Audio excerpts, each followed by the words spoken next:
Hello everyone, and welcome back. My name is Greg Furman, and this is the VantagePoint AI Market Outlook for the week of May the 4th, 2020.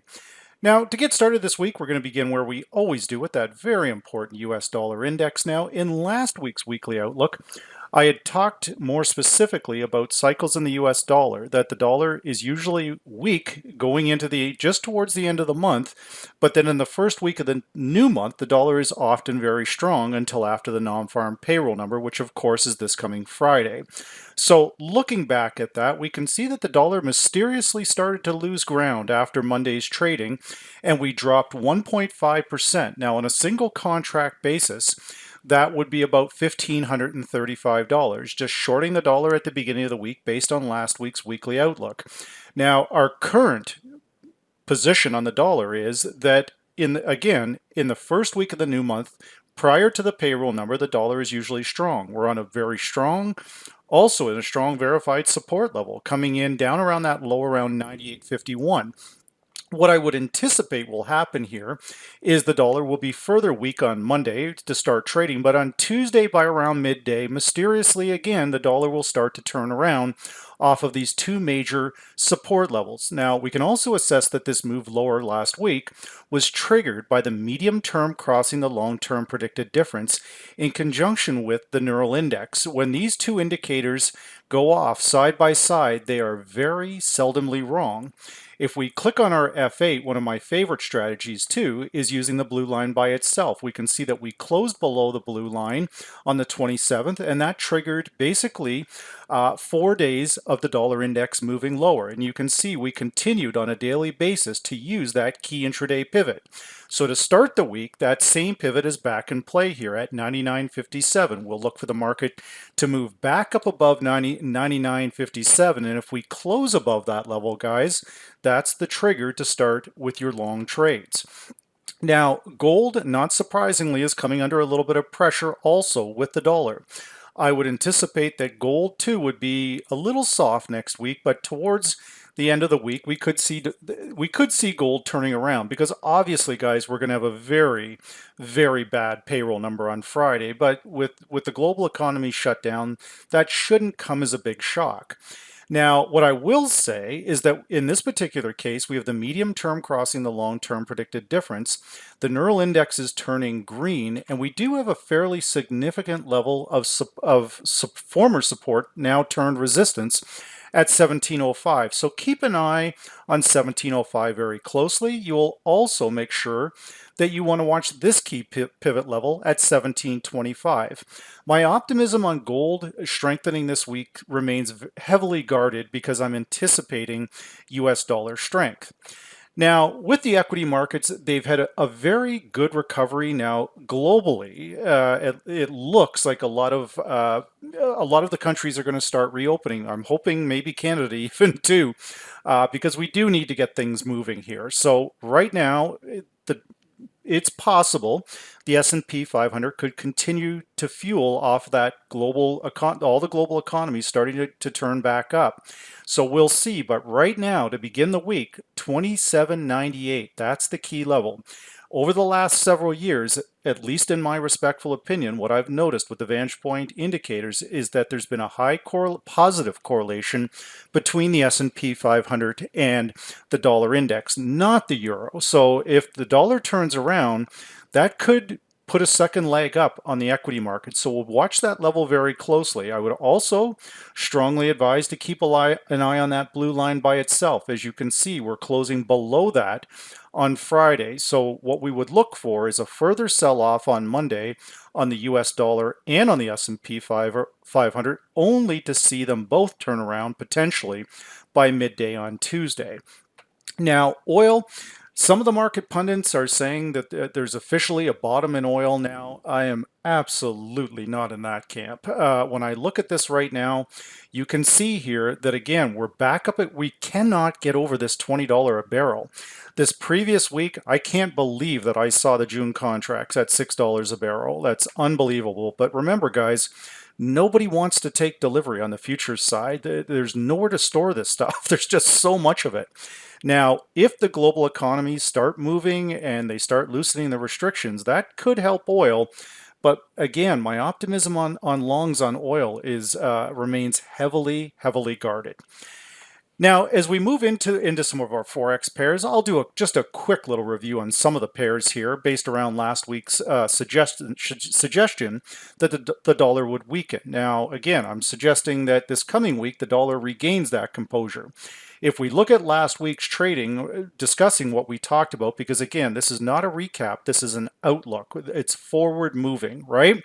So we can see from last week, the entire week, the euro has moved 157 pips on a single contract, $1,426. But as you can also see now, we're up against a very strong resistance area. When we look at the high point here, and we're not closing above that, the high, 110.17, I would strongly advise to be very cautious with longs on this pair next week, because statistically speaking, again, the dollar is usually strong in this coming week. There's real money demand, which usually dries up after, not before the non-farm payroll. So we want to remember that, guys, right? And keep an eye on this. But for now, the indicators are still positive, but I suspect we will see a failure between the current level and the high at 111.46. Now, the same thing would apply to the US Swiss franc. When we look at the US Swiss franc going into next week, but first of all, a very quick review. When we talked about places of value, again, to sell US dollars last week, US Swiss franc, 152 pips, $1,578 on a single contract basis. But again, we're coming into a strong support level this week. We would look for actual longs here between the low point here, which is 95.93, and this additional support at 94.98. That would be the buy zone for us, guys. But first, I'm not even convinced at this particular stage that we're going to see a move much below the 95.80 mark. So keep an eye out for longs. Right now, the predicted RSI has paused, and you see a little reverse check mark here. It's starting to turn back up again a little bit. So I'm somewhat optimistic, but I don't think we should look for longs until we have that neural index going from green to red. Now, the pound dollar, same thing here. I won't bore you guys with it, but I think it is worth a discussion, because this is something we talked about before it actually happened in last week's weekly outlook. So when I look at this, at the Monday, we come down, and then the rest of the week, we basically just go higher. 196 pips, excuse me, $1,572 on just that single contract. Very nice trade. 5 contracts is a little crazy for my liking, but still, if you're so inclined, that's $7,860. That's a nice paycheck here, guys, for 1 week. Now, the problem going into again next week is this price. Are they just trying to get us going the wrong way? We've got resistance up here above 126. So this, in my respectful opinion only, before we get too excited and comfortable with longs, then we need to break free and clear of this particular high point right here. That level coming in at 126.41. If we can't break, here's what could happen, guys, and often does. They go 40 or 50 pips above 126.40, so maybe even to 127 on Monday. Then on Tuesday, there's a violent reversal. So be very cautious, because this is a classic location of where we see bull traps in this particular case. And a bull trap, of course, means that basically they get you to go long up here, and then they pull the rug right out from underneath you a couple hours or a day later. So be cautious here, okay? The neural index is gone from a long period of green down to red. That very well could be the one we're looking for. So be, again, just a word of caution, free advice. Be careful around any buying this particular pair between 126.40 and 127.